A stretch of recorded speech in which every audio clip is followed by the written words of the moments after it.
सखर जे mayor पारां शहर में 300 मिलीमीटर बरसात पवण ऐं अहम इलाक़नि में बरसाती पाणी निकाल करण जी दावा कई वई आहे। पंहिंजी वीडियो बयान में मेयर अरसलान इस्लाम शेख चयो त गुज़िरियल ॾींहुं सखर में 77 सालनि जी सभ खां वधीक बरसात 300 मिलीमीटर रिकॉर्ड कई वई। हुन जो त असां वाइदो कयो हो त जिन इलाक़नि में पाणी बीठल आहे उहे कुझु कलाकनि में निकाल कंदासीं। हुन चयो त अॼु सुबुह 7 वॻे ताईं घंटाघर, बंदर road, high court road, military road, पुराणी सखर, टांगा स्टैंड ऐं ॿियनि इलाइक़नि मां पाणी निकाल कयो वियो आहे। मेयर सखर चयो त 2022 में सखर में पियल 374 मिलीमीटर बरसात 12 ॾींहंनि जो रिकॉर्ड हुई।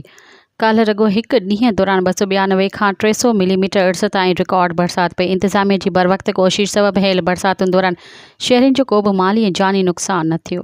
मज़ीद ख़बरनि ऐं तफ़सीलात लाइ विज़िट कयो असांजी वेबसाइट www.awamiNewsHD.com ऐं ॾिसंदा रहो अवामी न्यूज़ HD।